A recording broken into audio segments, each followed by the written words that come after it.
Welcome to the first of 3 screencasts demonstrating how to complete the Inputs tab of the Finance tool for new residency programs, the new tool. Throughout the screencast, I'll be referring to the sample pre-work document available on the portal. If you don't already have a copy printed out in front of you, make sure you get one now. Also, if you have a second monitor or computer screen available, we recommend opening the sample tool on your second screen and following along. All right, let's get started. The tool includes 2 parts: an Inputs tab that walks users through key budgetary questions and an Outputs tab that draws on information from the Inputs tab to develop a 5-year budget and display key financial metrics. All of the work that goes into the tool happens in the Inputs tab, which includes 10 sections. Admittedly, the tool is pretty big, and unless you use a 24-inch TV screen as your primary monitor like I do, you probably won't be able to fit the full width of the tool on your screen at once. One thing that helps with the size, though, is closing the sections you're not using, and then opening and closing each as you go through them. So right now, the entire tool is closed. If I want to open a section, I click on the plus signs, and I can see what falls under that section. And when I'm done, I just hit the minus sign and close it back up. Users complete each section by completing the yellow boxes throughout. So here in the background section, you can see question and yellow boxes that are the answers. In addition, scattered throughout column A, you'll also find some hyperlinks that say more. There aren't any here in section 1, but as we go to section 2, you can find some right here about resident information. And these hyperlinks link to NCTR guidance on particular topics. So for example, if we click the second hyperlink here, it sends us to a YouTube video that NCTR created talking about the resident stipend and how to set it.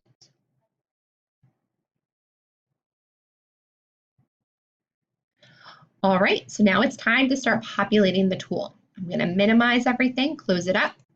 The shortcut is to just click the number 1 in the top left of your screen. And I'm going to open up section 1, background. The first section gathers some basic background information on the program, which aligns directly with questions in the pre-work document. So pretty straightforward. We have the Anywhere Teacher Residency Program located in Anywhere, North Carolina. It's a nonprofit within a larger parent organization as indicated in the pre-work. And that larger organization is the Anywhere Foundation, and the program is 12 months.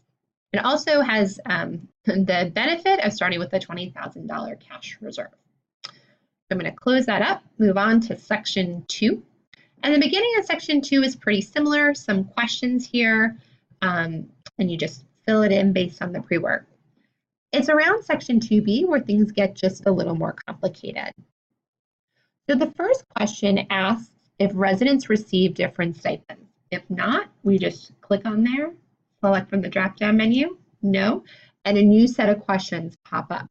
However, as the pre-work indicates, residents do actually receive different stipend levels. Special education residents will receive a slightly higher stipend. So I'm going to click yes, and that leads to a slightly different set of questions. It's worth noting at this point that the pre-work document you have in front of you is pretty complete, but programs will often struggle to complete a section or two which may not seem to fit quite right with how the program operates. One short example is some programs have struggled to put a price on fringe and taxes. Some programs think of them together. So in the example of ATR, there was only a fringe rate. Now, given how high the fringe was, 52%, it's likely that the figure included fringe and taxes. We'd want to follow up with ATR's finance lead to be sure.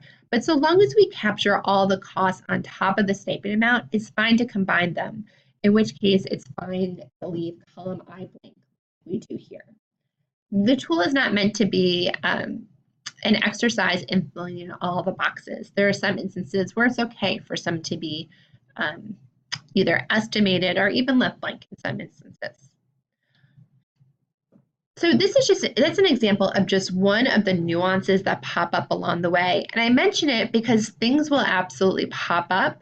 And so far, we have found a workaround in every instance. So if you do find yourself getting stuck, make sure to reach out to your NCTR program lead and they can help you find a solution. All right, so moving on. At the end of section 2B are a few questions about employment and benefits. Again, they're pretty straightforward. Who will employ the resident? That's going to be the district or school. And will the resident receive health insurance? The answer there is yes. And then the last subsection under section 2 asks about who will fund the resident stipend. So looking at the pre-work, there is just one organization who will fund the resident stipend, and that is the district. So this section is officially done. I will close it up. Move on to section 3, mentor information. Section 3 focuses on mentors and follows the same basic format as the previous section for residents. There are just a few differences. First, it asks how many residents each mentor will support, which is almost always going to be 1. So click on 1 here. And while I'm up here, let me answer the next question. Will mentors receive a stipend? The answer is yes. How much will the mentor stipend be? That'll be $5,000. There will be no fringe or taxes. This is a stipend and the mentors will be responsible for paying any taxes on it. All right. The next question, will one organization pay the mentor stipend? The answer is yes. And it's going to be the lead partner. And then the last set of questions, 3C, other arrangements. This is another spot where the mentor section differs a little bit from the resident. Some programs have been discussing the possibility of providing mentors continuing education credits, either in addition to or in lieu of a mentor stipend. So this section asks about that. So do you anticipating offering mentors continuing education credits in addition to or in lieu of a stipend? ATR does. I'm going to put yes there, and it's going to be 3 credits at $200 each. The end of section 3. I'm going to close that up. And it's also the end of the screencast. So please continue on to the second screencast on inputting revenues.